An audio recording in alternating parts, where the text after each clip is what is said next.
Narrative of the life of Frederick Douglass, an American slave, written by himself. Chapter 1. I was born in Tuckahoe near Hillsborough in Talbot County, Maryland. I don't know my age, as I have never seen any record of my birth.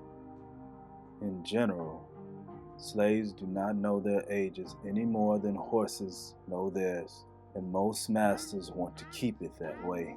I do not remember ever meeting a slave who could tell me his birthday.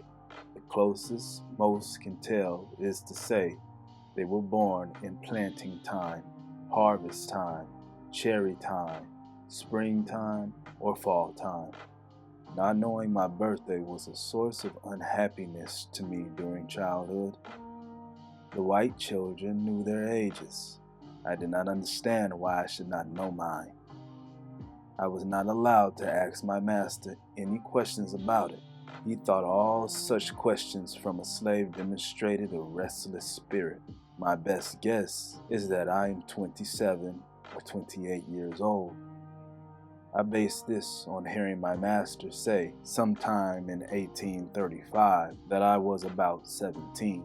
My mother was named Harriet Bailey. She was the daughter of Isaac and Betsy Bailey. Both of them were colored people and quite dark-skinned. My mother was of a darker complexion than either my grandmother or grandfather. My father was a white man that was admitted by everyone. Many people also whispered that my master was my father, but I do not know if that is true. My mother and I were separated when I was only a baby, before I was old enough to remember anything about her. It is a common custom in the part of Maryland from which I ran away to separate children from their mothers at a very early age. Frequently before the child has reached its first birthday, its mother is taken away from it. She is hired out to work on a farm miles away, and the child is placed under the care of a woman who is too old to work in the fields. Why this is done, I do not know, unless it is to interfere with the natural development of affection between the mother and the child, for this is always the result. I saw my mother only 4 or 5 times after that first separation. Each visit was very brief and at night. She was hired by a Mr. Stewart, who lived about 12 miles from my home. She made her journeys to see me in the night, walking the whole way after working all day.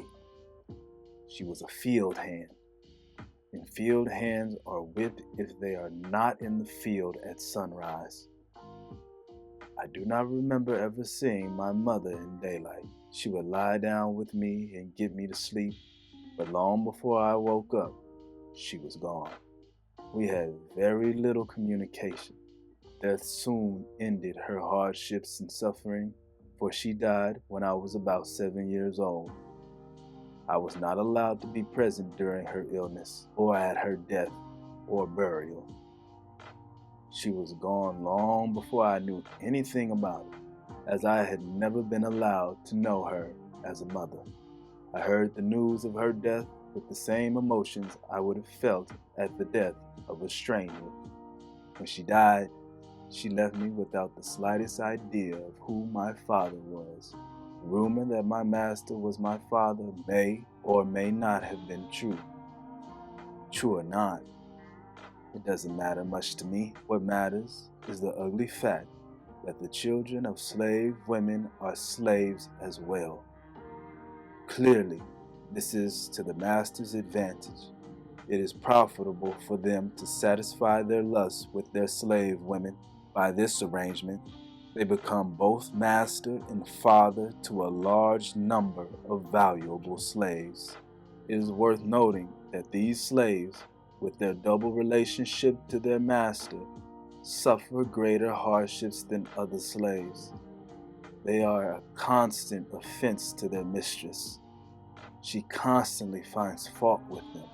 She is happiest when she sees them whipped. especially when she suspects her husband of showing his mixed-race children preference over his black slaves. The master frequently sells these slaves to please his wife.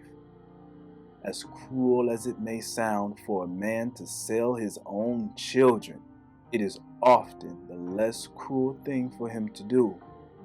For unless he does this, he must not only whip them himself, but he must stand by and see one white son tie up his brother, only a few shades darker than himself, and whip his bloody back.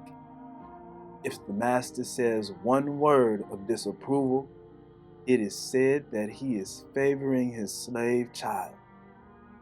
That makes a bad matter worse, both for himself and the slave.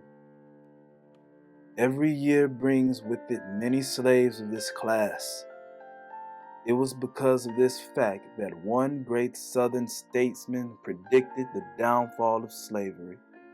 Whether this prophecy ever comes true or not, it is plain that a very different looking class of people are now held in slavery from those originally brought to this country from Africa. Thousands are brought into the world every year who, like myself, owe their existence to white fathers. I have had two masters. My first master was called Captain Anthony, a title that he gained by sailing a boat on the Chesapeake Bay. He was not considered a rich slaveholder. He owned 2 or 3 farms and about 30 slaves. His property was under the care of an overseer named Plummer, a foul-mouthed and savage drunkard. Plummer always armed with a whip and heavy club.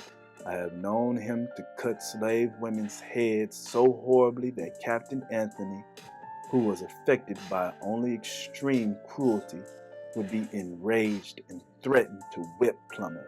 Hardened by a long life of slaveholding, Captain Anthony, too, was cruel. Sometimes he took great pleasure in whipping a slave. The shrieks of my Aunt Hester often woke me at dawn.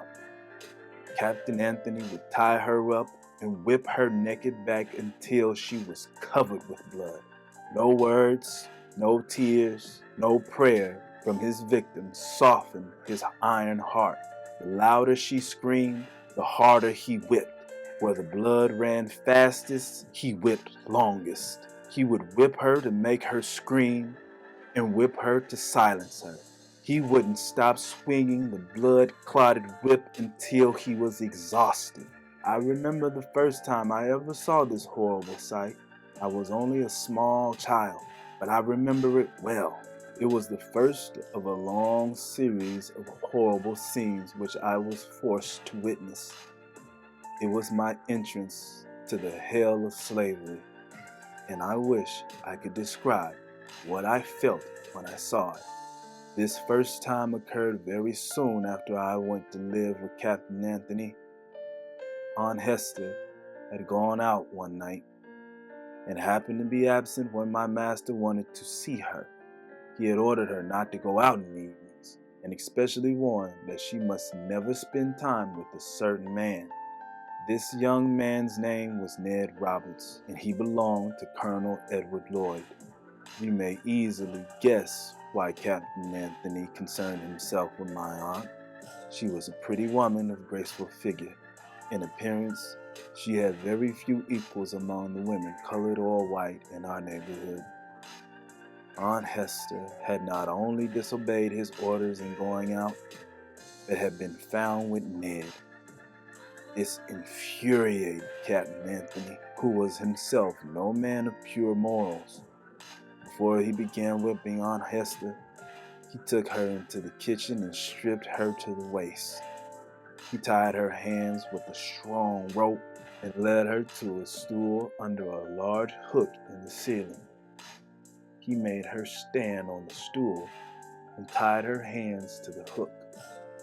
Her arms were now stretched to their full length so that she stood on her tiptoes.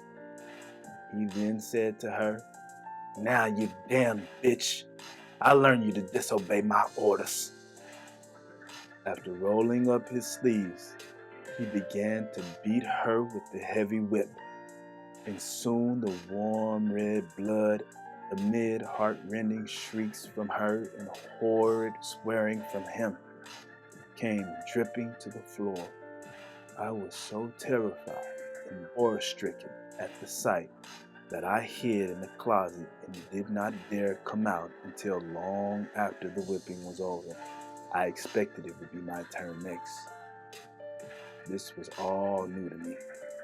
I had always lived with my grandmother on the outskirts of the plantation, where she was placed to raise the children of the younger women. I had until now been away from the bloody scenes that often occurred on the plantation.